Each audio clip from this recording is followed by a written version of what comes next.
قلبك بجد، تبقى بتحبه بجد، تخاف تعمل الحاجة الحرام عشان انت ما انتش عايزه يزعل منك، وتفكر انك تعمل كل حاجة حلال وترضيه عشان ربنا يرضى عنك. افتح باب جديد يديك البركة والخير في حياتك، افتح باب تزود فيه معدل حسن ظنك معاه فربنا يزهزها ويفرجها عليك، افتح باب انك تتكلم معاه تخلي فيه حديث كل يوم يا رب تناجيه وانت ماشي وانت بتاكل وانت بتشرب، اتكلم معاه فضفض له، قول له يا رب انا محتاجك يا رب، قول له يا رب انا تعبان، قول له يا رب انا محتاج تكرمني يا رب، ترفع معدل حسن ظنك بيه، تبقى متاكد انه هيكرمك وهيكبر بخاطرك. عارف الوجع اللي عندك ده اهو اللي انت ما بتحكوش لحد، والله العظيم ربنا عارفه، والله العظيم ربنا حاسس بكل الم جواك، تدعي له وتقول له يا رب فرج وكرم وخير، وتدعي له قوي وانت واثق. اما تحط ربنا جوه قلبك هتبقى مطمن، هتبقى ما انتش خايف، هتبقى حاسس ان انت مش لوحدك. حط ربنا جوه قلبك واتفرج والله على الجبر والكرم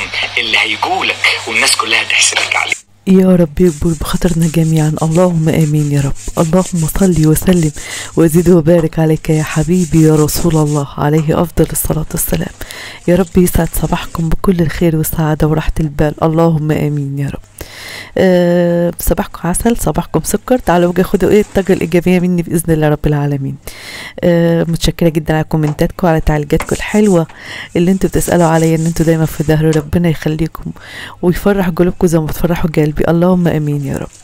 دخلت بقى كده بدأت على السلم. بصوا انا عايزه اقول لكم باب الشقة عندي عشان انا في اخر دور، اعوذ بالله من كلمة انا، فعلى طول متسخ يعني يومين وثلاثة وتلاقوني بنعمل كده.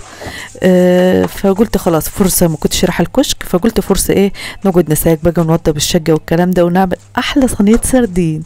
بس مستنية لايكاتكم بقى كده وكومنتاتكم عشان تشجعوني نستمر بإذن الله رب العالمين.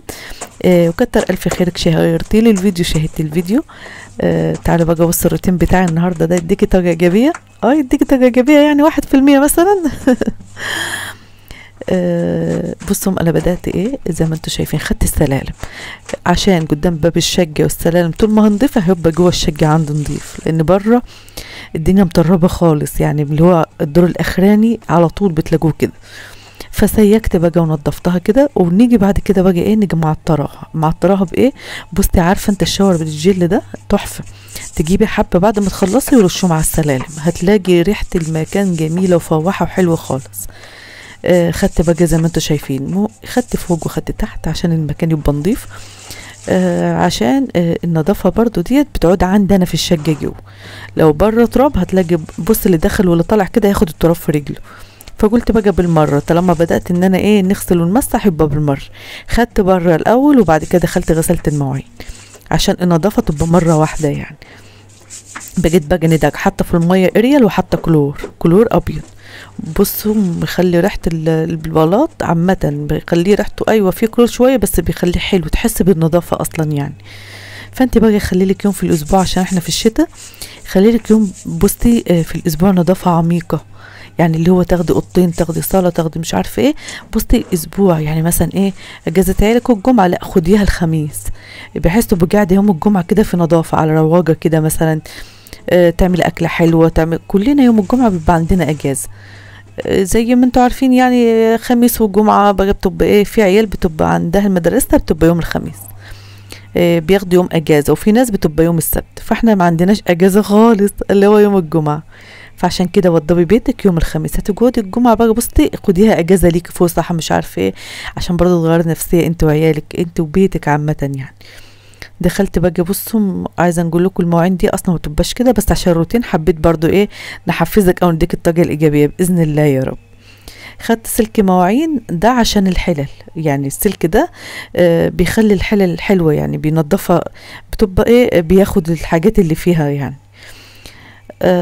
قلت بقى بعد ما خلصت خلاص غيرت هدومي بقى عشان طبعا الميه والكلام ده، قلت عشان ما نتعبش.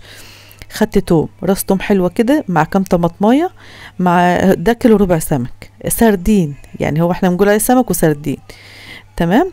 بصوا بقى هنعمل اللهم صل على كامل النور سيدنا محمد صلى الله عليه وسلم. صلى على سيدنا محمد صلى الله عليه وسلم.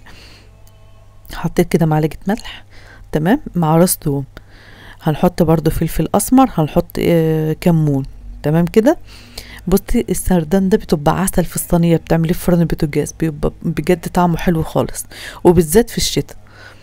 هنيجي بقى ايه، واخده كوبايه، واخده برضو معلقه كمون مع معلقه زيت، بس في الاخر بقى الزيت. هنحط بقى ليمونتين كده حلوين او ليمونه على حسب بقى انت ايه ما انت هتعملي يعني، بس كل ما بتكتري الليمون كل ما بيديله طعم حلو. بس كده عصرتهم وهنقلب. هو كده خلاص انا دجيت التوم، فيعني حطيت بقى الحاجات الاضافيه ديت، مش هندجها تاني ولا حاجه، هنقلبها بالمعلقه. انت بقى وشطارتك في البيت، يعني ممكن تعملي مثلا يوم زي كده، ممكن تعملي مره عدسه، ممكن تعملي مثلا مره محشي، ممكن تعملي في افكار، خدي افكار كتير كده بحيث ان انت تظبطي ميزانيه بيتك. وبعدين الشتاء بالذات بيبقى عايز الحاجه الدافيه، يعني مش عايز الحاجه مثلا الايه يعني بيبقى عايز مثلا حاجات زي كده، يعني حبة عدس حلوين كده، حبة بصراحة حلوين، حبة شوربة برضه حلوين، فتة الكلام ده. كتاكيتك الصغيرة اهتمي بهم على قد ما تقدري في الشتاء عشان البرد. خلي اليانسون ما تقطعوش من البيت، خلي مثلا اليانسون، خلي الحاجات اللي هي الدافية ما تقطعوش من البيت، نعناع. فالحاجات دي بتبقى حلوة للعيال الصغيرة. كده خلصت بقى التوم اهوت، وجيت نازله ايه، خدت معلقه حلوه كده هنقلبها على الطماطم، ونيجي برضو حاطه كام ليمونه كده. تمام، بس الليمون بقى في الاخر، يعني اللي هو ايه هنحطه برضو على الوش. مكعب دجاج، مش هنحط بقى ملح تاني عشان الدجة او التتبيله فيها ملح. تمام، ونيجي نازله بالليمون كده. بس قبليها بقى تكوني جايده فرن البوتاجاز وحاطه الصينيه فيها برضو زيت، يعني يكون عشان ما تلزقش منك او الجعر ما يلزقش منك. هي كده مش هتحط على الشوايه، لا هنحطها في البوتاجاز من تحت. تمام، حطيت زي ما انتم شايفين بقى معلقه زيت، وهنقلبها ببعضها، بس مش حاطه ملح تاني عشان هي كده خلاص مملحه وكويس. والصينيه بقى اللي هي الالومنيوم. تمام، هنحط معلقه مثلا زيت، معلقتين زيت، على حسب بقى ايه، على حسب ما انت حاطه في التتبيله اللي حاطه فيها زيت، يعني حاولوا ما تكتريش في الزيوت اصلا. بصوا انتوا بتعملوا احلى حاجه، بس كل واحده ليها طريقه، كلنا نفيد بعضنا. هنيجي نازله بقى بالثوم برضه، هنحطه كده، نيجي مقلبه بقى ببعضه. كنت غاسله برضه السردين، كنت غاسله بليمون وغاسله ملح وليمون. بس ايه يعني السردين ده بيبقى حساس جدا، عايز بيبقى بالراحه عشان نظافته، حتى بتبقى بالراحه عشان ما يتهريش منك. بس كده، وهنيجي بقى ايه مقلبهم في بعضها. كنت مولعه بقى زي ما قلت لكم فرن بوتاجاز من تحت. تمام، والله ما خد معايا حاجه خالص، وكانت صينيه زي العسل. معلش كنت متاخر عليكم في فيديوهات، بس والله كان عندي ظروف، يلا الحمد لله رب العالمين. بس كده هنحط بقى ايه، هنحط معلقه زيت، ونيجي ننزل بقى ايه نص الطماطم. تمام كده، هنفرشها في قعر الصينيه. كل ما بتكتري في الطماطم كل ما بتبقى زي العسل معاكي. هنفردها بقى في الصينيه، ونيجي نازله بقى بالطماطم اللي حطيتها ايه، اللي هي النص التاني. بجد بتبقى طعمها، بصي عايزه نقولك بتبقى مسكره كده، بتبقى حلو، معيش بقى بصل مخلل، يعني ايه اللي هو الاكله الشعبيه دي.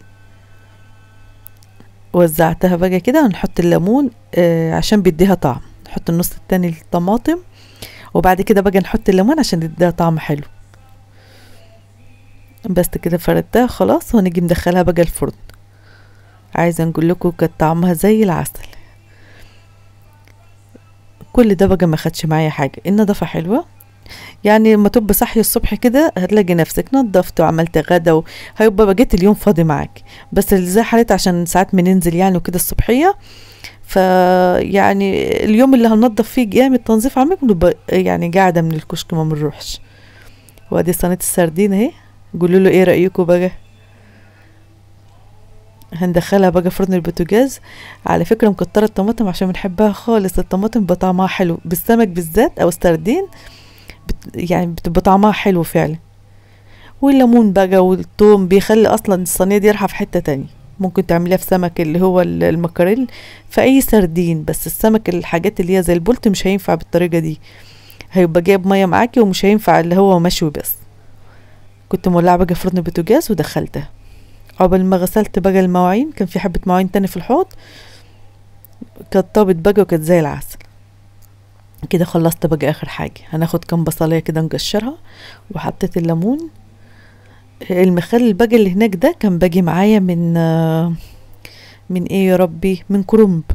فمسكت البواجي كده وجيت ايه، جيت عاملاهم مخلل. ان شاء الله نوريكم الفيديو ده باذن الله. هو لسه ما سجلتوش صراحه يعني. هناخد كام بصله بقى نقطعهم على الحوض كده. البصل الاخضر ما بنقطعهوش خالص في الشتاء لانه مضاد حيوي. البصل والثوم دول فعلا مضاد حيوي، بيزود المناعه بنسبه كبيره جدا. وادي الغدوه بتاعتنا النهارده. يا رب الفيديو يكون عجبكم. مستنيه بقى لايكاتكم وكومنتاتكم في صينيه السردين دي، تقولوا لي ايه رايكم. هنحط بقى مخلل من ده بواجي بتاعه كرنب، يعني كان مسلوق كده. هنوريهولكم ان شاء الله كنت عاملاه ازاي. هنطلع بس حبه كده ايه، برضو يعني اللي هو بيبقى جنب السمك بيبقى حلو. اي مخلل عامه يعني. كنت هنقطع سلطه بس صراحه عيلي مش شجعونيش عشان ما بياكلوش السلطه، فقلت خلاص مخلل بقى كده وهي اصلا كان فيها طماطم. بجد كان طعمها حلو خالص، يعني اللي هو سخنه، طالعه من الفرن سخنه، وكان طعمها حلو تشجعك ان انت تاكلي. يعني الاكله ديت بجد بعد تعب بقى انت خلاص هلكتي يعني. بيبقى طعمها زي العسل. هي راحت فين صينيه السردين؟ اطلعي يلا. بس كده ادي غدانا النهارده. قولوا لي ايه رايكم في الكومنتات بقى. ايه رايكم في صينيه السردين دي؟ جربيها ان شاء الله بالطريقه دي تعجبك. ربنا يسعدكم ويخليكم ليا يا رب. ومتشكره جدا على كومنتاتكم الحلوه اللي انتوا بتدعموني بيها دي. حابه نشكركم من خلال فيديوهات التعليقات بتاعتكم الحلوه دي. في روز من البحرين، ربنا يسعدك يا احلى بنوته ويبارك فيك يا رب، ويرزقك كل اللي تتمنيه، اللهم امين يا رب. في ام الحبيب من الجزائر، ربنا يخلي لها مريم والحبيب ويرزقها يا رب الرزق الواسع المبارك، اللهم امين يا رب.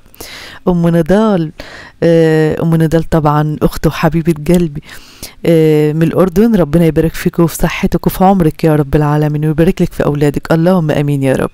في هدى بنت الجزائر، ربنا يسعدك ويهنيك يا رب العالمين. في هالة برضو بنت الجزائر، ربنا يهنيك ويسعدك ويبارك لك في اولادك انت واخواتك كلك، اللهم امين يا رب. ام حماده من سوهاج، ربنا يبارك لك في حماده وفي اخواته ويرزقكم يا رب برزق اولادكم، اللهم امين يا رب. في ام كاكو، ربنا يفرحك باولادك يا رب يا ام كاكو، اللهم امين يا رب العالمين. في ام حسين من العراق، ربنا يفرحك باولادك ويسعدك يا رب، اللهم امين. ام صلاح، ربنا يبارك لك في صلاح وفي اخواته يا رب، اللهم امين. دينا من مصر، ربنا يرزقك بابن الحلال اللي يهنيك ويريح بالك، اللهم امين يا رب. في سمسمة من السعودية، ربنا يهنيك ويسعدك يا رب العالمين ويفرح قلبك، اللهم امين يا رب. في حنان، ربنا يبارك في عمرك يا حنان ويسعدك في بيتك، اللهم امين يا رب. ام امينة، ربنا يفرحك باولادك يا رب ويسعدك في بيتك، اللهم امين يا رب. في برضه ام نور، ربنا يفرحك باولادك ويسعدك في بيتك يا رب، اللهم امين. في برضه حنان، ربنا يفرحك يا حنان. ام عبد الرحمن، ربنا يفرحك باولادك المبارك، اللهم امين يا رب. في رونو، ربنا يسعدك يا رب العالمين. في مروه من الاسماعيليه، ربنا يفرحك يا مروه باولادك يا رب ويسعدك في بيتك، اللهم امين يا رب. ام البنات من الاسماعيليه، ربنا يبارك فيك وفي عمرك ويفرحك باولادك يا رب، اللهم امين. كل اخواتي انا ما قلتش اسمهم يكتبوا لي في الكومنتات برضو الاسامي عشان طالعه لي هنا كلها حروف، فربنا يفرحكم في بيوتكم ويسعدكم جميعا يا رب، اللهم امين يا رب. نسيبكم فيديوهات جديده في رعايه الله. مع الف سلام، السلام عليكم.